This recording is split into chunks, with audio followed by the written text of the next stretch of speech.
افغانستان سریز وګاټه خو دا ځل دوه افغان ستورو داسې ریکارډ جوړ کړ چې لوبه یې تاریخي کړه. د شوبمن ګیل او اشرف املا په قطار کې ودرېد. ابراهیم زدران په یوه لوبه کې دوه ستر پړاوونه بشپړ کړه او هغه قانوني ختم کړ چې د لوبغاړو ترمنځ یې جنجال جوړ کړی و. جوړ د انګلستان په لوبډله کې لومړی بدلون راوست.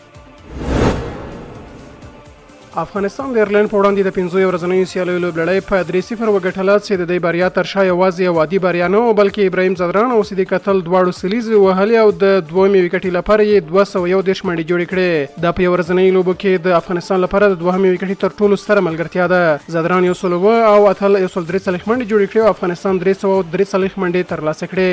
ایرلند د انډي بلبرني د 109 منډو او کرټس کمفر د چټکو 4 منډو سربیره هم د 301 منډو په جوړولو سره وسوسه. افغانستان په 200 منډو لوبه وګټله او لړۍ په داسې حال کې خپله کړه چې یوه لوبه لا هم پاتې ده او د راتلونکي شنبې په ورځ به ترسره کیږي. ابراهیم زادران د ایرلند په وړاندې په درېیمه لوبه کې یوازې سلیزه ونه وهله بلکې دوه سترې لاسته راوړنې هم په خپل نوم کړې. زادران د خپل 107 منډو پر مټ په نړیوال کرکټ کې 4500 منډو ته ورسېد او له محمد نبي، رحمت شاه، محمد شهزاد او رحمان ګربز وروسته 5م افغان توپوونکی شو چې دې پړاو ته رسیږي. خو تر دې لا جالبه دا ده چې ابراهیم په یو ورځنیو نړیوالو لوبو کې خپلې 2000 منډې هم بشپړې کړې او دا کار یوازې په 45 پاڼو کې وکړ. په نړیوال کرکټ کې له هغه مخکې یوازې شوبمن ګیل په 18 او اشرف املا هم په 40 پاڼو کې دې پړاو ته رسېدلی و. ابراهیم د مبارکۍ مننه کړې ده او ویلي دي هڅه به کوي چې راتلونکي کې هم همدغسې ښې پاڼۍ ولوبوي.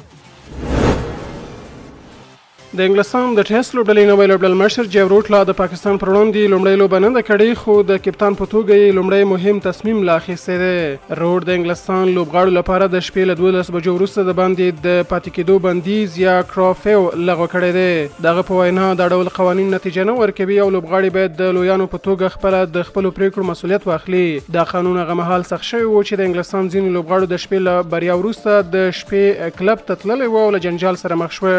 اوس روډ وایي لوبغاړي باید پر میدان او له میدان څخه بهر دواړه مسؤلانه چلند وکړي.